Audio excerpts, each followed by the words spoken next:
ते माननीय श्री नागराज मंजुळे यांना.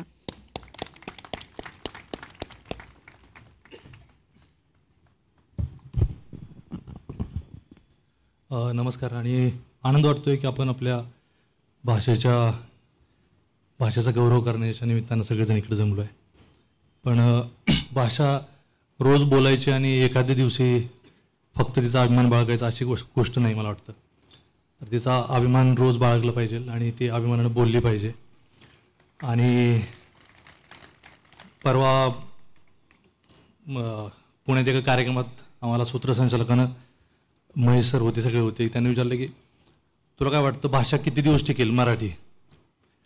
तर मला जरा चिंता वाटली, हसू आलं की भाषा किती दिवस टिकेल असा प्रश्न खूप वर्षांपासून भेडसावतोय. खूप मोठमोठ्या दिग्गजांनी भाषेबद्दलची चिंता व्यक्त केली आणि भाषा टिकेल का नाही हा एक प्रश्न असतो. मराठीची पडझड होते असं वाटत राहतं. भाषा संपण्याचं जे काही कारणं असतात, जगभरातली एखादी भाषा कुठलीही संपली असेल तर भाषा जन्माची आणि भाषेच्या मृत्यूची प्रक्रिया खूप प्रदीर्घ असते. म्हणजे माणूस, एखादा जीव एका दिवशी जन्मतो, एका क्षणी जन्मतो आणि एका क्षणी मरून जातो. पण भाषा जन्मायला पण मला वाटतं 500-1000 वर्ष लागत असतील आणि मरायला पण प्रदीर्घ काळ लागतो. एकदा जर आपली 10 करोड माणसं मारून टाकली तर मराठी लगेच मरेल. पण कुठल्याही कोपऱ्यात मराठी माणूस जिवंत आहे तर भाषा जगते. पण भाषा मरण्याची जी प्रोसेस आहे ती सुरू कधी होते त्याचा अंदाज कधी कधी बांधता येतो. भाषा बेइज्जत व्हायला लागली की भाषा मरायला सुरुवात होती. आणि आपली मराठी बेइज्जत होती ह्याची चिंता मला खूपदा वाटत राहते की मराठी बोलायला लाज वाटते. मध्ये मध्ये इंग्लिश बोललं की वाटतं लय भारी काहीतरी, म्हणजे मोराला पिसारा असतो तसा माणसांना इंग्लिशचा तोरा असतो. इंग्लिश बोलला तर आपण भारी आहेत असं वाटत राहतं. तर मला तर खूप काळजी वाटते की आपण अभिमानानं बोललं पाहिजे. मोबाईल फोन केला की मला वाटतं सगळेजण ऐकत असोत. फोन लागला नाही, आउट ऑफ रीच असेल तर ते फोन ज्यानं कोणी मराठीत डब केले ते खूप फनी आहे. आणि पडझड कशी होते त्याचं एक ते उदाहरण आहे. तर फोन नाही लागला तर ते बाई तिकडून म्हणते की आपण ज्यांना फोन करत आहात, आपण ज्यांना फोन केला आहे तो कोणाशी बोलत आहे असं बोलते. आपण ज्यांना फोन केला आहे तो कोणाशी बोलत आहे. आता त्यात उद्गार पण नाही, प्रश्न पण नाही. पण इथं काय नसलं तरी ते असं, त्याचा उच्चार मराठी माणसाला असं कळतं की आपण ज्यांना फोन केला आहे ते कोणाशी बोलत आहे ते आपल्याला विचारते.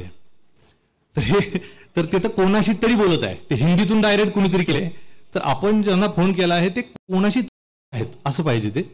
पण आपण ऐकतो, आपल्याला बी काय वाटत नाही विशेष. आपल्याला मराठी माणसाला सवय, आपल्याला हिंदीत चालतं.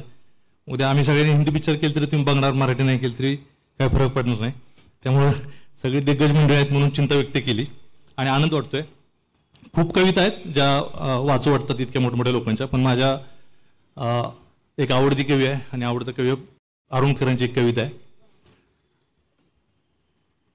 मजनू एका वाळवंटाकडे गेला, मजनू एका वाळवंटाकडे गेला, मजनू एका डोंगराकडे गेला, मजनू एका खजुराच्या झाडाकडे गेला, मजनू एका हरणाच्या कळपाकडे गेला, मजनू त्यांच्या मुख्य काळविटणीला भेटला, मजनू काही भेटला आणि सगळ्यांकडून त्यानं थोडी थोडी लैला मागून आणली. आणि सगळ्यांकडून त्यानं थोडी थोडी लैला मागून आणली. सगळ्यांनी त्याला थोडी थोडी लैला दिली. कुणी मुठभर, कुणी चार दोर कणच फक्त आपापल्या ताकदीप्रमाणे.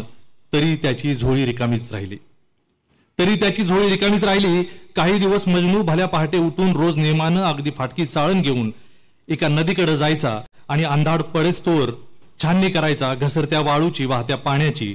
लैलेचे 2 कण तरी चमकदार आपल्याला मिळतील या आशेनं. मजनूच्या केसात एका चिमणीनं खोपा केला. एका तिरसट पुरुषाकडून लॅम आणि ही 2च धुळाक्षरं तो शिकला. आणि नस्तलिक लिपीत अक्षर तो बोटानं वाळूत किंवा हवेतल्या हवेत पुन्हा पुन्हा गिरवायचा.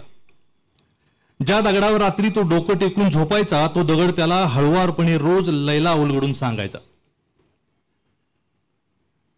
ज्या दगडावर रात्री तो डोकं टेकून झोपायचा तो दगड त्याला हळुवारपणे रोज लैला उलगडून सांगायचा. तो दगड मजनूला शिकवायचा झोपेतल्या झोपेत लैलो उपनिषद.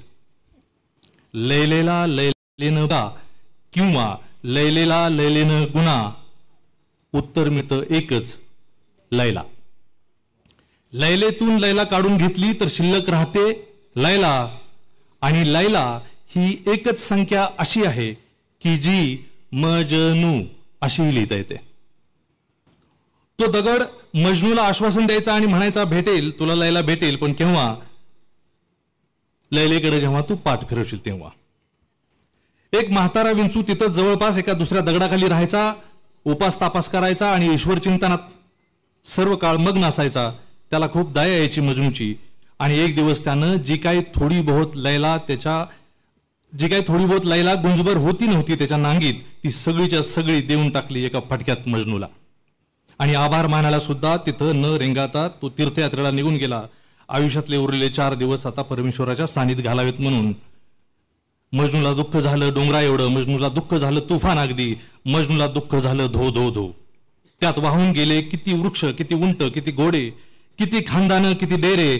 मजनूच्या दुःखानं इरिगेट केला सारा अरेबिया आणि त्यातून कालवे काढले किती कवींनी, किती दास्तानजींनी, कित्येक पटकथा लेखकांनी. लैलेला भेटायला जाताना वाटेतच भेटली लैला, म्हणजे समोरच येऊन उभी राहिली त्याच्या, तीही त्यालाच भेटायला येत होती. तेव्हा मजनू म्हणाला वाट सोड, बाहेर हो, बाजूला हो. लैला तिथंच उभी राहिली, खाली मान घालून जागच्या जागी. तेव्हा तिला वळसा घालून मजनू पुढे निघून गेला, लैलेच्या नावाचा जप करीत लैलेला भेटायला. धन्यवाद.